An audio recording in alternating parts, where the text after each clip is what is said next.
Welcome to Beyond the Margins, the podcast, the place where we engage, educate, empower, and elevate. I'm your lead learner and host, Dr. Sohn A. Each week, I sit down with some of the brightest minds and dynamic leaders in education to challenge traditional narratives, especially those shaping the experiences of students at the margins. Together, we explore new ways to reimagine schools, classrooms, and learning communities as spaces for growth and transformation. At Beyond the Margins, we center students too often overlooked, sharing the stories, strategies, and ideas that matter most. Voices long pushed aside are brought to the center. Welcome to Beyond the Margins.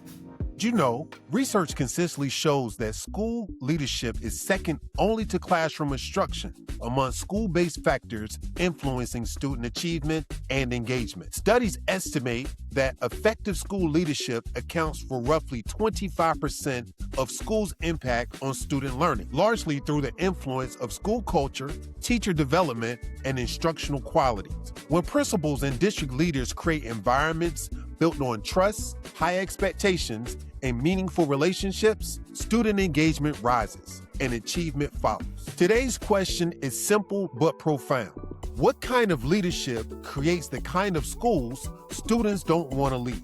We're joined by an educational leader whose influence stretches from the principal's office to district leadership, from publishing to mentoring, and from shaping instructional systems to inspiring educators through his own podcast. Our guest is Mr. Tyrone Richardson, academic and accountability officer, former executive director, and founder of Teach One Publishing and host of the Teach One podcast. With more than 26 years in education, Mr. Richardson has dedicated his career to a central belief: schools improve when leaders improve.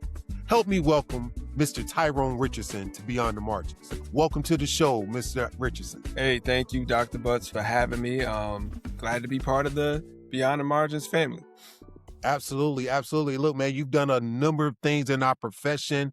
You're doing some exciting things now. We're going to jump into all those things shortly. But before we get started, please tell the Beyond the Margins audience a little bit about your backstory. How'd you get here? Okay, so I had a nice little tough road to where I am right now. I am the youngest of 6 out of Hartford, Connecticut.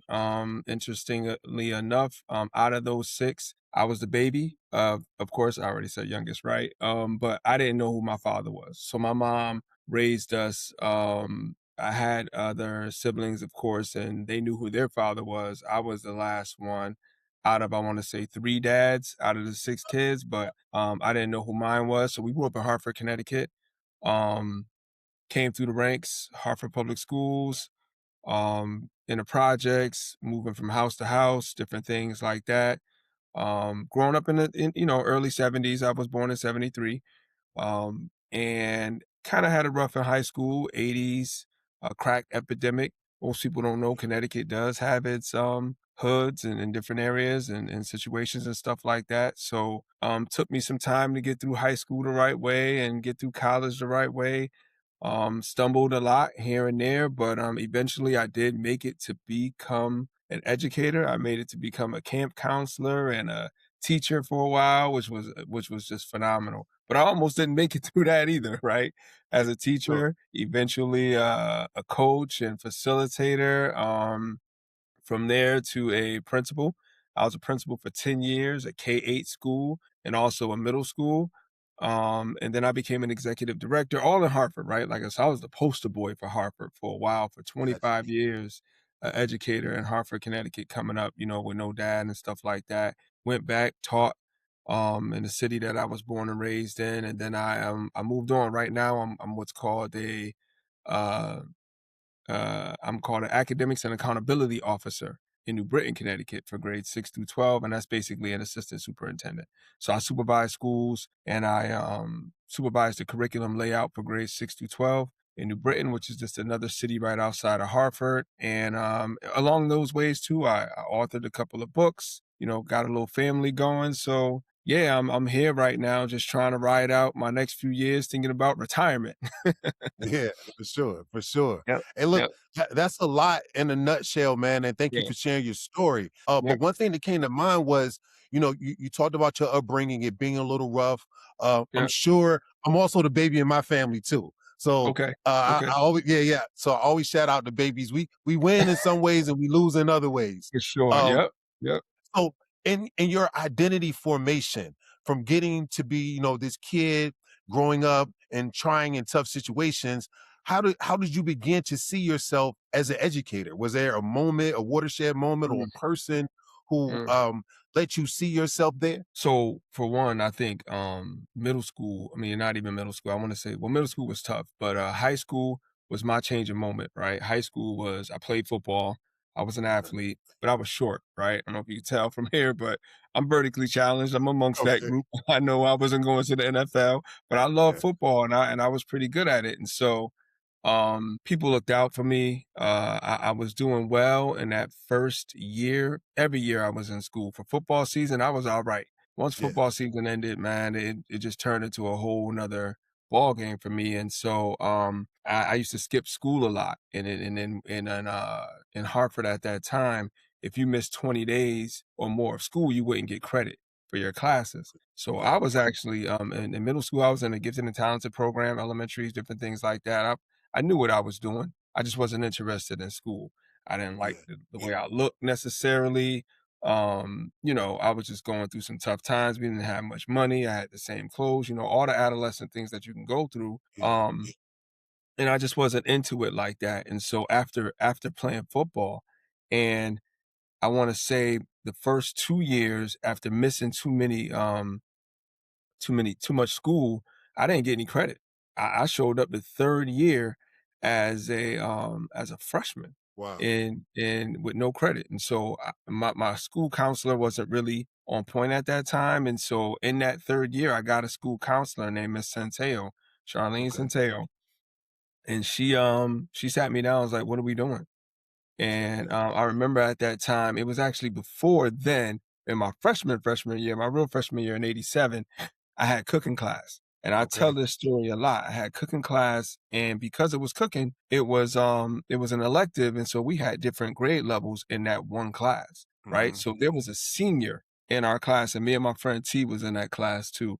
But I was a freshman. I had a senior in that class, and we had to make like French toast. And the teacher, Miss Moore, asked him to read out of that book for the recipe for the day. And man, let me tell you, Yeah. Son, Sean, he started through that. He Wow. started through that, and so of course, what happened is everybody laughed, and so Yeah. when everybody laughed, he got up, did the little fu thing or whatever it was, and then walked out.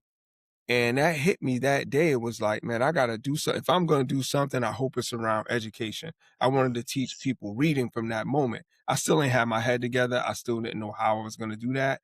But I know that moment. And then you fast forward a couple of years with my counselor coming in, she was like, what are we doing? If you want to be a teacher, if this is something that you want to do, we can buckle down and you can get it done. And Yeah. so she helped me with that moment and making that moment a reality and getting all my credits in 3 years. So I spent a total of 5 years in high school to go ahead and graduate from there. And then, I was on my way to try to become a teacher. But that was the moment. The moment was the cooking class. And Yeah. the person who kind of helped me out of that was my school counselor.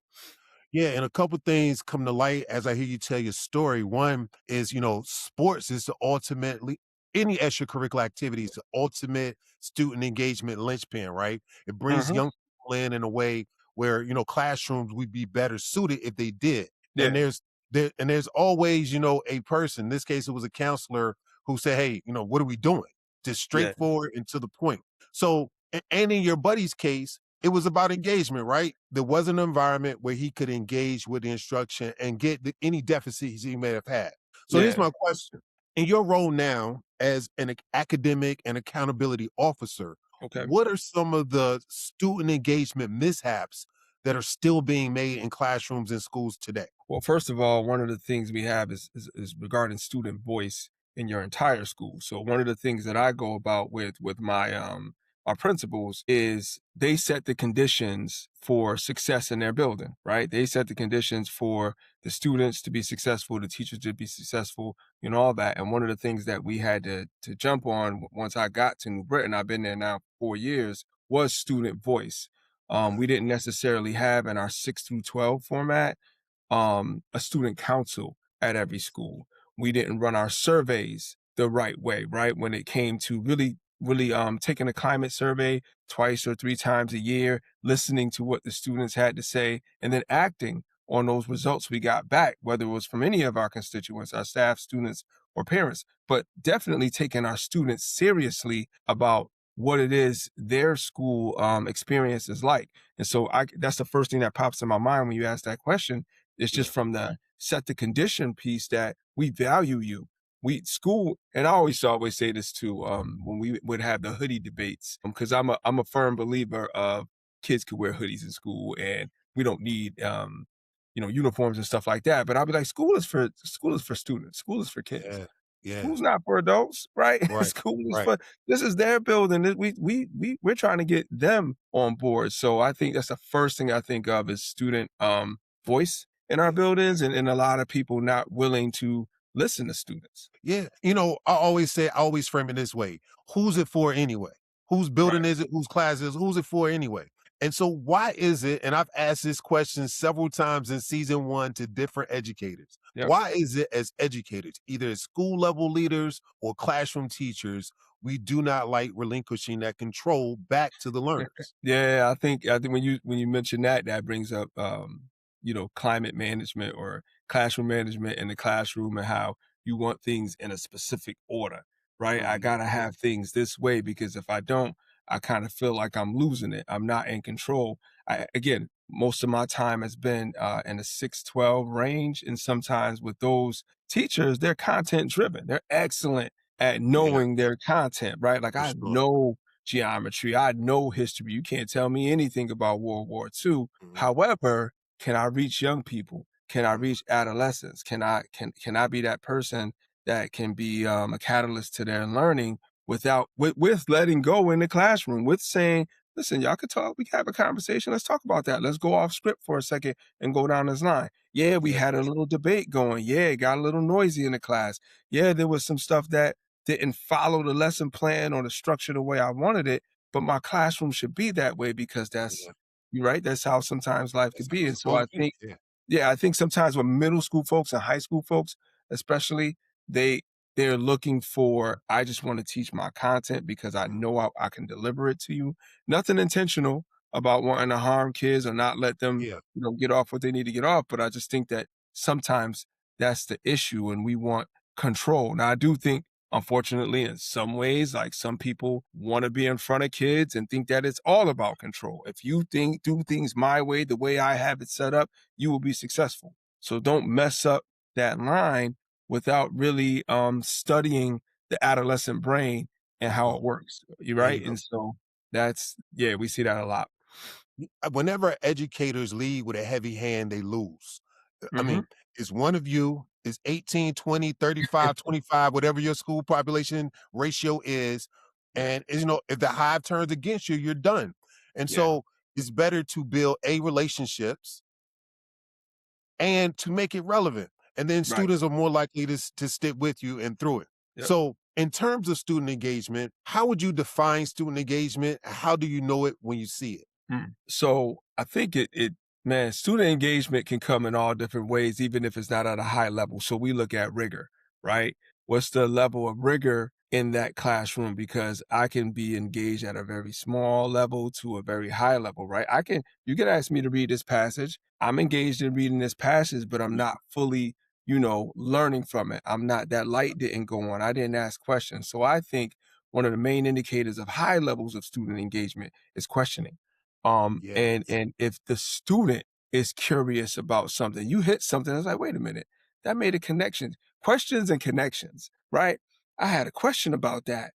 Dr. Butts, I was wondering because, we talked about this yesterday and I came and I'm like, I'm intrigued by that, right? I went to the store and saw this, or I talked to my mom and had that, or I remember from last year it was this. What's the level of rigor that a child is engaged in that content at that Yeah. time says a whole lot. And if we're having a whole discussion on it and we're applying the level of content to something new or to something extra, you can go along the depth of knowledge and say, that high level of creating and applying in level 3 and 4 of the DOK, that's high level of engagement. I mean, we can all sit here and do 20 problems on a page, right? If it's a math page or if I'm matching definitions, I'm engaged, but I'm not deeply engaged at a high level of rigor. Yeah, we really want to aim for what they call agentic engagement when they want to for themselves, Yeah. Okay. beyond getting it right, beyond just, performative.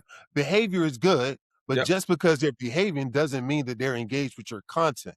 For Just sure. because they're not misbehaving doesn't mean that they're cognitively engaged. So Right. that's a very salient point that educators must understand. And the only way, again, I'm gonna go back to those two R's, relationship and relevance, right? Like you have to Yeah. know your students well enough for them to buy in, and then you have to know how to, you said it yourself, they're experts at content, but Yeah. how do you tailor the content so that it's received by the young people in front of you? And Right. that's the art of engagement you're getting at. Yeah. For sure. Yeah, And yeah, again, like I said, when you go yeah. questioning and connections, kids are naturally intrigued by that. And that's where the relevance comes from. You're like, well, wait a minute. I heard about this. I said that. And I think that's a strong point for engagement for sure. Yeah, so that brings me to my next line of thinking and the role of cultural responsiveness and Mm, understanding how to tease things out. Not just racial cultural, but it could be like community cultural too.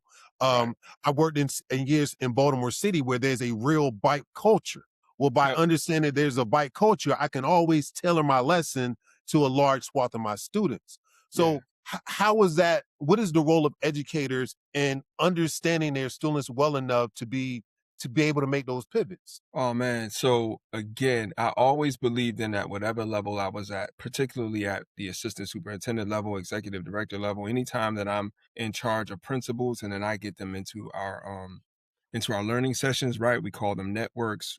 Um, I'm always trying to model what Mhm. I think they should be doing with their staff, which in turn their staff should be doing with their students, right? Mm. So if there's any activities or any learning I'm doing with them, I'm taking the time to get to know them, to get to know the city, to get to know the content that they have to teach, so that when I deliver something, I'm delivering it in a lesson format. I'm doing a whole activity, I'm doing background stuff, I'm making it fun just to connect and make it relevant to them Yeah. so that they get it and they say, "Oh wow, okay, Mr. Rich, okay, Tyrone, I see what you're doing. I see what you," and I let them know too. I'm explicit with it all the time. Like Yeah. I'm doing this so you can do this with your No staff. smoke and Your staff mirrors. Yeah. do this right. No Yeah. smoke and mirrors. And so I think when I get to learn about their past or about, let's say, the city of New Britain, right? Here's the history of New Britain. Here's what we came from. Here's what our curriculum is telling us. We're gonna sit down and we're gonna read this passage from this book. But I'm gonna make a connection from the passage to this book about leadership and what New Britain brings as a city. So you can be like, oh, okay, I see the connection. Now, how does this relate to adult learning? Right. And then we're gonna mesh all these things together, do an activity around that, collaborate, share, and then produce something to share back out to everybody else as part of the participation that made it real. And then you're going to do that with your staff. And then you're going to tell your staff that you're doing that explicitly so they could do that with the students to make those connections around the culture that embedded in as far as being citizens and residents of New Britain, Connecticut. Right. And so I think that's again, in my role, I always look at it as it's my responsibility to not just talk to them about that, but to show them this is what it could look like. Now, does that always trickle down into every middle school classroom in that Who's right? 900 Yeah. student building? Yeah. Not necessarily, Right. but I know that I'm doing that piece of it to try to make that connection. And I'm not saying my principals wouldn't do that without me, but it's still Right. my responsibility to make that connection and make that throughway to be coherent. And that's true leadership. True leadership is actually modeling and knowing when to lead from up front, when to lead from the back, and when to hop in the middle and Right. lead through example, right? That's the heart of true leadership. And that is very effective when bringing a team along. I'm going to look at the other side of the coin and modeling, the other side of the modeling coin, and Okay. talk about representation and Okay. as how important is representation, specifically for Black boys, to see Black men in positions of leadership, especially around education, men like yourself, men like myself. How Mm. important is that representation for specifically Black boys, but all students would benefit from? Yeah, I think, so I got a lot, and forgive me if I go a little bit on this whole piece We just got time, because. brother. Take your time. Let's flesh it out. Okay, okay. Yeah. Just because it's been a ride, it's been a trip on that. So when I first became a teacher, right, I really didn't realize it was like, oh, get back to the community, right? Like just get back. You knew what it was like to be a student. You went through a lot of stuff. I just wanted to be a teacher and almost failed at that, right? Just because I looked like I was 12 and I wanted to be their friend. Like common mistakes, right? Like I didn't have a Mhm. mentor at that time. Nobody stepped in and was like, "Hey, man, let me take you under my wing" or whatever. It really was tough.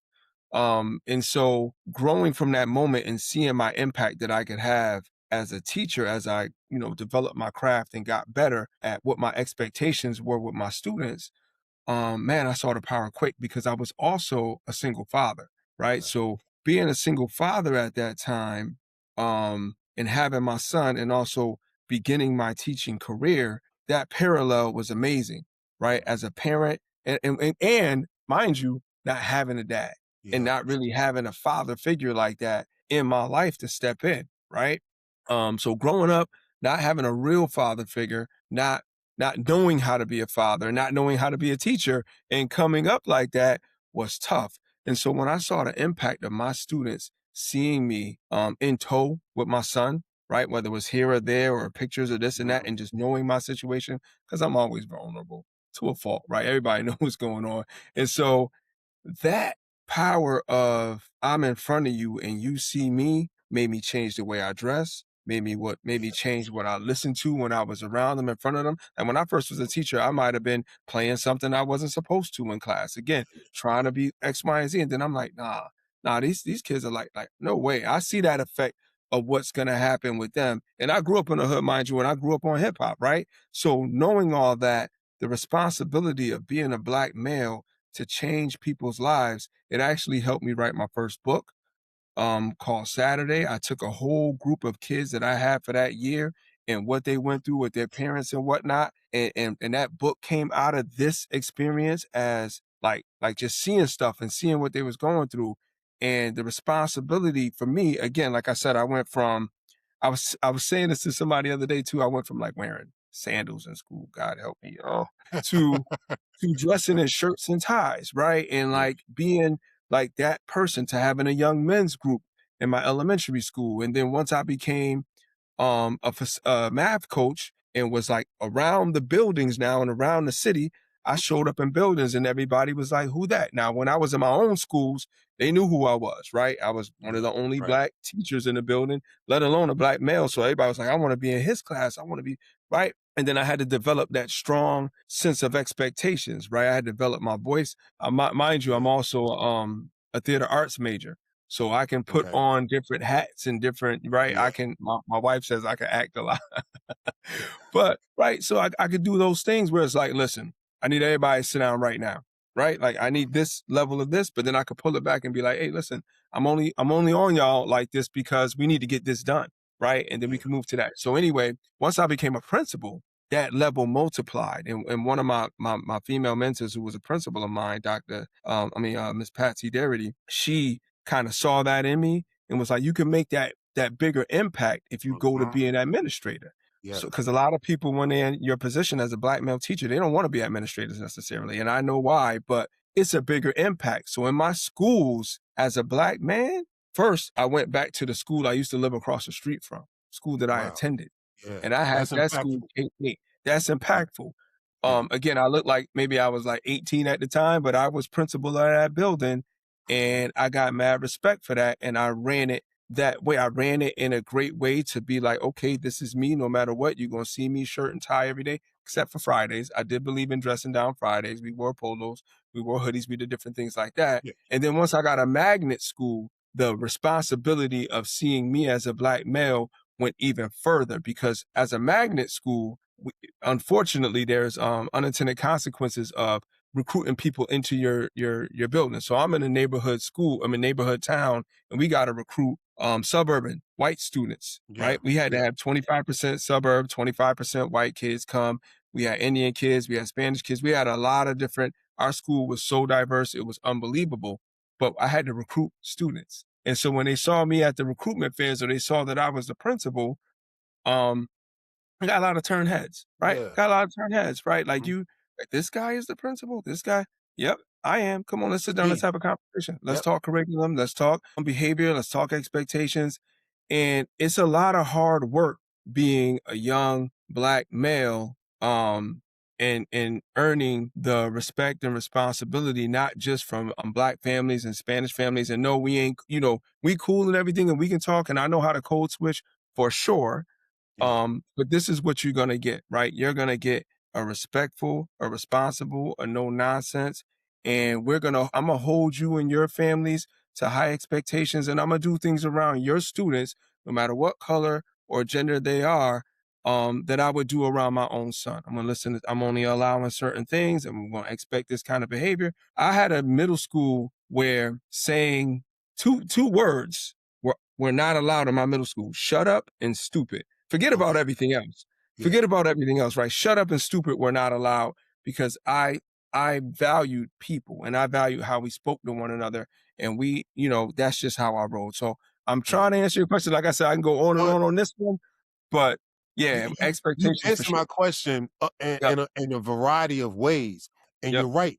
You can never not be dressed when you're us for a lot of right, different reasons. But the yep, most important reason is because they're Black boys, brown boys, marginalized kids who are looking at us and they're wondering, who are we, right? right, And the moment you come on a Friday with a hoodie on, with whatever somebody they can recognize, they say, "Oh, he has humanity too." I can right, be him. I have that same right. shirt. I know that same artist. He's Yep. approachable and I can see a way now.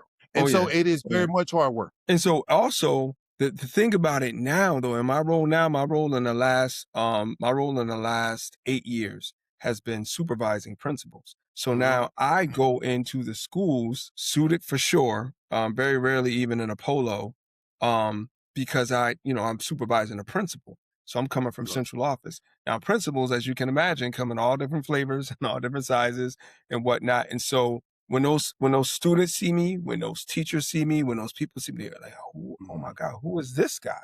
Right? Yep. And particularly if it's a white female principal and your Black man is walking in there and I could be younger than that person or whatever. And they're always like, who are you, mister? Right? Who are you, Right. mister? Who are you, mister? Right? And it's always you start to sit down, you have a conversation with them, and that level of, okay, respect from Yeah. everybody. And it shouldn't even be that way, but it's But a it level is. of It shouldn't pride be. that Yeah, you but it is. take. Right. Yeah. It's a level of pride that I take in knowing that I worked hard to Yep. get here and that I'm valued, that I'm respected, and you can see me in this light. So you can Mhm. see whether it's yourself, if this is the direction you want to go, but you don't have to see me in a certain way. Now I tell you, and I say this as well, in different venues, whatever that is, there's a lot. I sit down and I talk to kids who are getting expelled a lot too. And Mhm. sometimes I roll up my sleeves and I got tattoos on my arms and I got 2 earrings in my ear, right? And different things like that. And I tell them my story because I'm also a human being, like you said, right? I'm also a human being. And so that responsibility goes to show you that this ain't a front. I don't got to put this on all the time. This is part of being a person in general. And so my profession calls for me to do this and to be this way. But as a person, I'm also this, right? I could be your uncle. I could be your brother. I could be your cousin, right? We I could still be have the you. power, Yeah. right? I could be you. You Yeah. still have the power to be at this level and to do these things and be taken seriously about yourself as a professional. And I can still get in my car and listen to whatever I want to listen to, or go hang out and talk to my people and have my family and have my wife and go on trips and be a regular person as well. So a Yeah. huge responsibility, but it's a lot to bear at times as well. Beyond the Margins, the podcast. We'll return in a moment. Your Divine Journey, LLC, is here to walk with you through life's ups and downs. Whether you're seeking therapy, life coaching, support, or personal consultations, we provide a safe, empowering space to heal, grow, and step into your best self. Your journey is unique. Let's make it divine. Connect with us today and start moving forward with clarity, confidence, and peace. www.yourdivinejourney.llc. At the Travel Bureau, we are dedicated to creating bespoke luxury experiences for the discerning traveler. specializing detail-rich journeys designed with heart and intention. We turn your dream getaway into a beautiful, curated reality. Wherever you're going, the Travel Barrel will get you there in style, comfort, and joy. If you're teaching urban, alternative, or non-traditional students and wondering why engagement feels harder than ever, the new book by Dr. Sohn A is for you. Unlocking Student Engagement isn't theory. It's real strategies for real classrooms, built on trust, relevance, and relationships. And educators across the country are already responding. Unlocking Student Engagement debuted at #1 in cultural pedagogies, philosophy and social aspects of education, educational professional development, and educational certification and development. Grab your copy today wherever you buy books, and let's change how engagement shows up in our classrooms.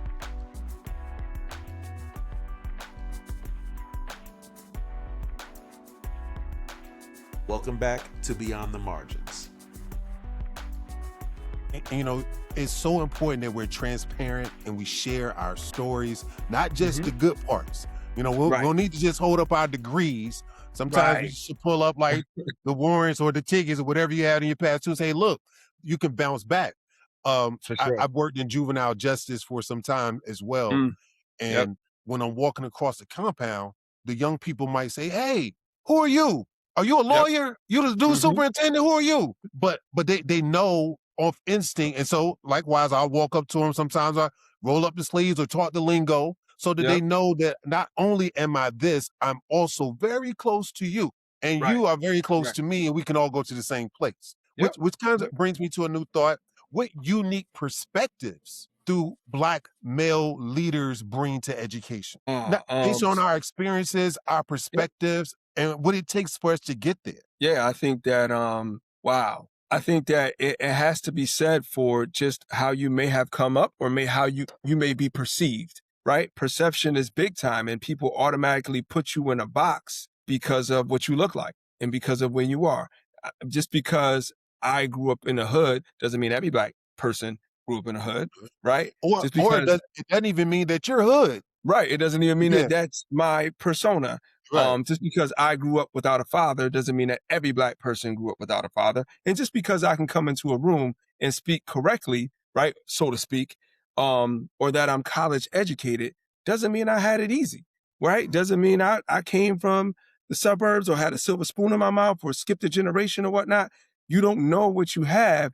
And so perception is real. And so sometimes I use that in what I do and what I say, that don't judge a book by its cover, because you never know what you're going to get. And so I take that in all realms of what it is that I do. And I think as Black men, we have those experiences one way or another, where people look at us and want us to fit into a particular box, but don't really know what it is. It could be any one of those things. It could be silver spoon. It could be college educated. It could be been to jail or prison before. It could be skipped 3 years of school and had to do X, Y, and Z to get there. You never know. It could be I got plenty of my siblings and my family members who've been in jail who are still in jail, right? Plenty of friends who passed away from gun violence and gang violence, all that stuff. But not every Black man had that experience, right? So it's dealing with those things along the way on top of the regular man stuff and moving up, right?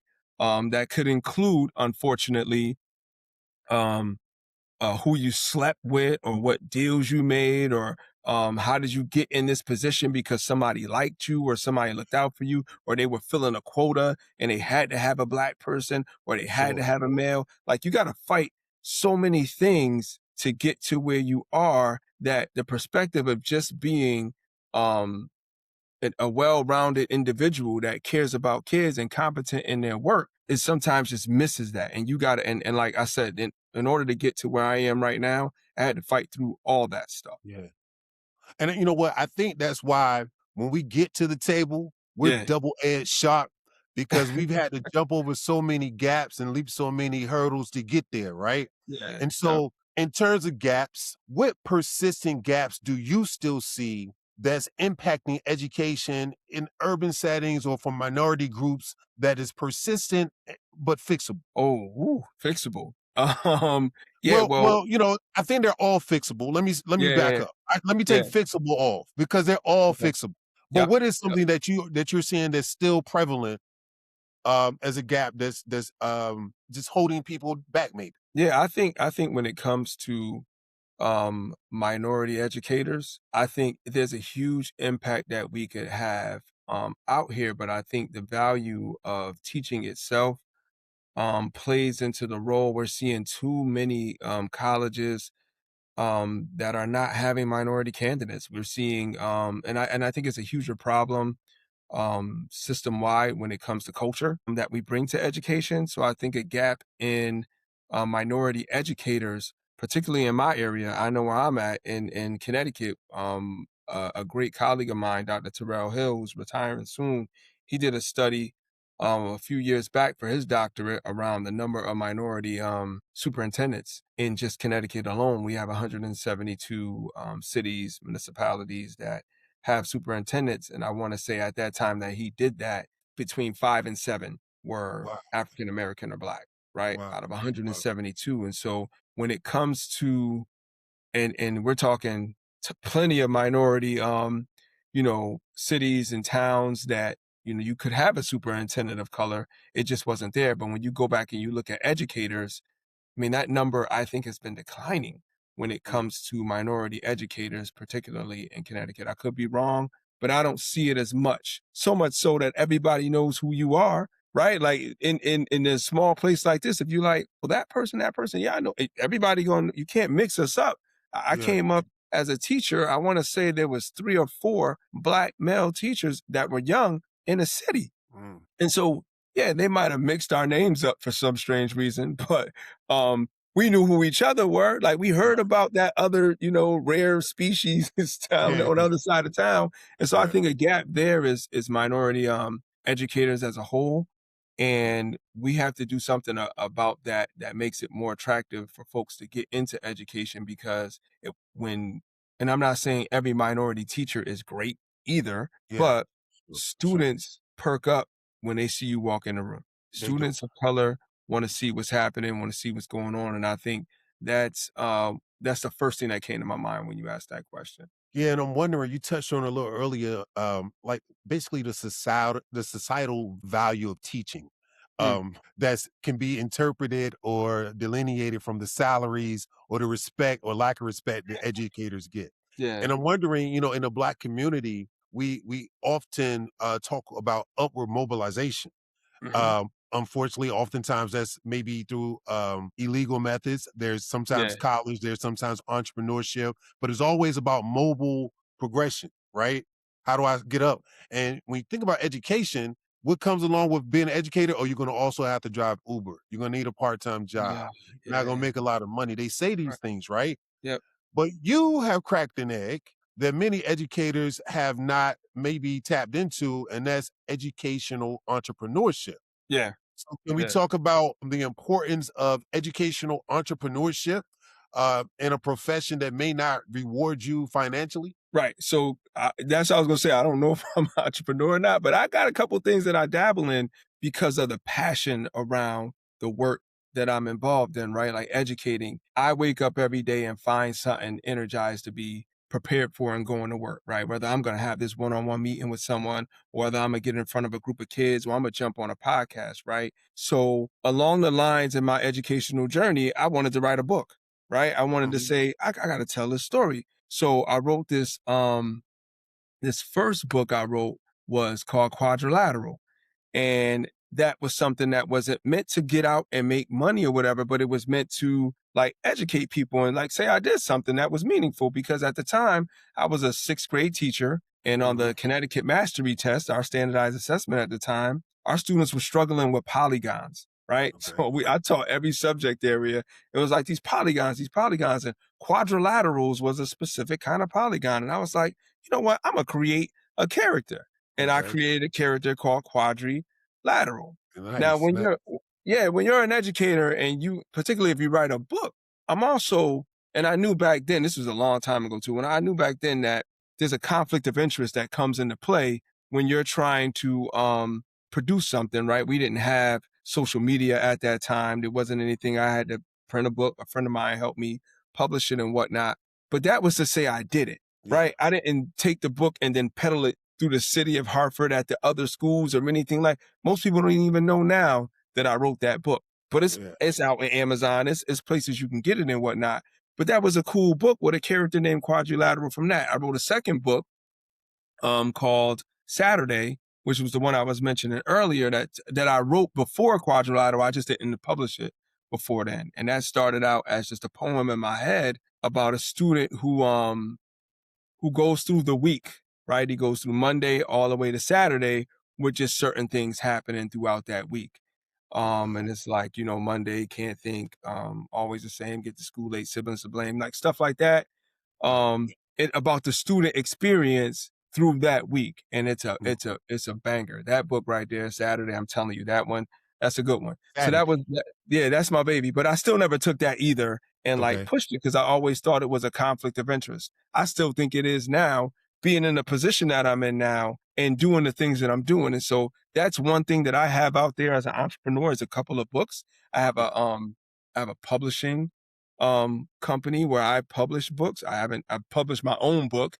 I got something coming out from my nephew who's a poet, but just Teach One Publishing, right? Yeah. That was something I thought of. I was like, okay, I can do something like this on the side. And it was back then when I was a teacher that I was doing this, because back then I wasn't making what I'm making now, right? Like the money isn't right. Sometimes you do got to have those side hustles and whatnot, but I still never pushed it like that. And what I also got going on now, and I started this in Hartford too when I was an executive director, is a podcast. So just like you, I have a podcast where I talk to different people about their passions for education and what they do to help push that. So if it's just having a conversation with my favorite people or someone that is like pushing their own books or their own publishment, and I don't mean pushing it like that, but it's good. It's something you have to offer that's positive.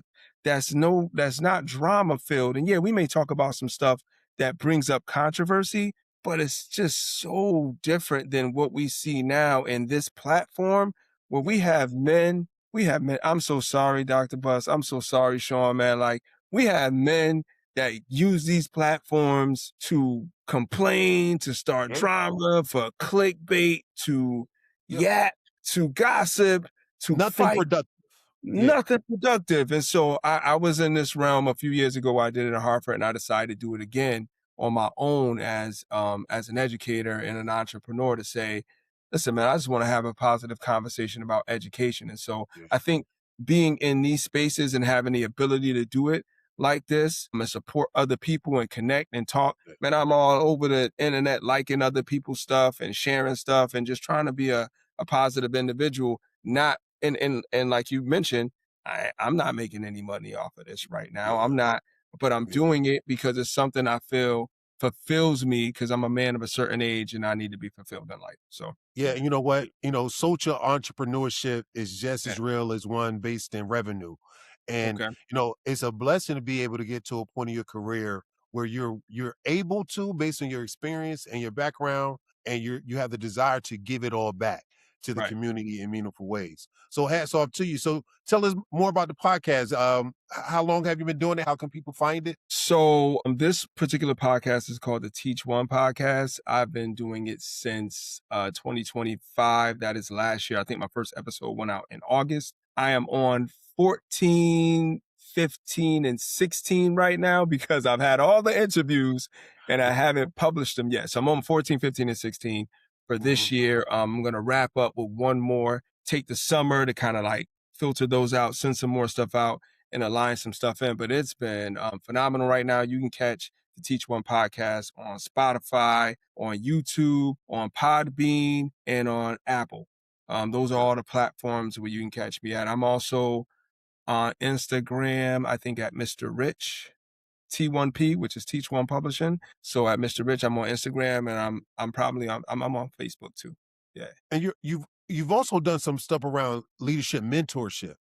Yeah. Are you still doing that mentor work? And can you tell us about it? So I mean that right there, I wish it was a consultancy kind of thing, but it's not. This the mentorship stuff is just me working through other folks. I did the UConn thing, so UConn was a big piece of that. That was the UConn college the preparation program for being an administrator. So it's Okay. called UCAP. And that one where I facilitated classes and conversations for 092 students, those students who wanted to get their dip in administration. And I always start that with why, right? Do you really want to be an administrator, or are you just looking for that ladder scale up? Because I don't know about some other states, but in Connecticut, it's 37 years to fully retire. Oh. And that's a long haul. So Yeah. if, when I have conversations with students about that, or just people in general, we're always talking about how you want to set yourself up so you don't burn yourself out, right? You have a lot of people who want to be a teacher, or who just want to be a principal or social worker, whatever it is, but they gotta really sit down and think about mapping their career out, because 37 and a half years is a long time to do education. And if you want to be a principal right away, or you want to work in central office right away as a coordinator or whatever, you might burn out, or you might not have it for that long haul. If you become a central office worker in 10 years, what are you going to do for the next 25 years? Yeah. Right. So it's a lot to think about. But yeah, I dabble in that kind of stuff. I'm always dropping, bits and pieces on folks where I can. I'm also the vice president of an organization called Black. When we help people up in this Northeast region connect as well, we have safe spaces for conversations. This is for minority administrators. So yeah, that's there too. That's blackleaders.org. Perfect. Last Yep. question.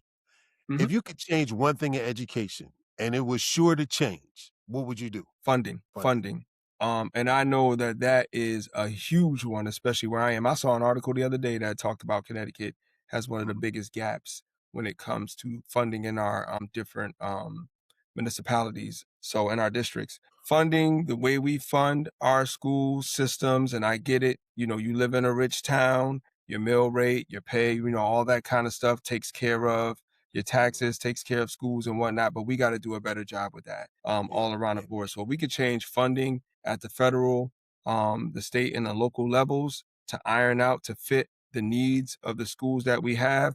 We shouldn't be making life-changing choices in high needs districts on whether or not we're going to have the right amount of administrators or the right amount of teachers or the right transportation.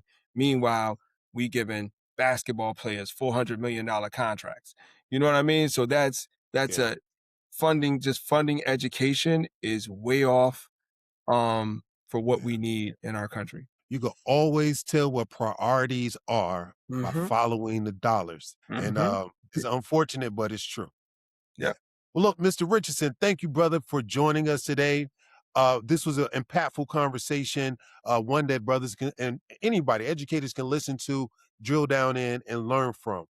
Your Beyond the Margins family now will have you back. Continue to do your impactful work in your school district and along with your Teach One podcast and publishing. Thanks again for being with us. Hey, listen, Sean, thank you for having me for sure. I appreciate it. I love the clips that you put out for you. And I listened to that episode you told me to listen to. Okay. My goodness, your former teacher, she got it going on. I do want to quote something real quick before I go. Please. Yeah. I don't want to mess it up. But she says, I'm indebted to the past, right? I serve the present and I prepare the future. I'm keeping that. That. And when you do my clips, I want some dope beats too. So I'm saying. You got it. Hey, look, you had any requests? I'll take requests. Oh, you take got an artist that's your guy or a girl? Tribe Called Quest. Oh, Tribe. Tribe Called Quest or Mary J. Blige. One of those two, and we good. You should be expecting some Tribe coming your way real soon, and some Mary. Look, Tribe is one of my all-time favorites. For sure. And my dad loved Mary J. So I got you. Okay, right? cool. Thank you. I appreciate it. Thanks for having me. But look, I appreciate you, Tyrone. Keep being a soldier. Keep being a warrior. If you ever need me, call me. I'm right there. All right. Thank you, sir. Thank you. Today's conversation reminds us that leadership isn't measured by titles. It's measured by the environments we create and the students we inspire. The best educational leader doesn't simply improve test scores. They improve the lives and the life trajectory of every student. They build cultures where students believe they matter, Teachers believe they are supported, and communities believe education can still change futures. I wonder, if the culture of a school mirrors the leadership of a school, what is your school saying about you? Next time on Beyond the Margins. What would you say to, everyday Joe citizen who says, why should those inmate convicted people earn a college degree on my taxpayer dime? What would you say to John Q. Public? John Q. Public, that most individuals will be leaving prison. We will hope that they can leave prison better than they came, and education will give them the tools to stay out of your house. 95%, 98% of all incarcerated people will come home at some point. The question is, how do you want them to return to your community? Thank you for joining us on Beyond the Margins. If you've enjoyed today's conversation, share this episode, rate and review the show, and let's keep the dialogue going. If you would like to connect, email me at Sohn@beyondthemarginsllc.com. That's SOHN@beyondthemarginsllc.com. It's been a pleasure being with you. Until next time, keep teaching, keep learning, keep leading, and keep pushing beyond the margins.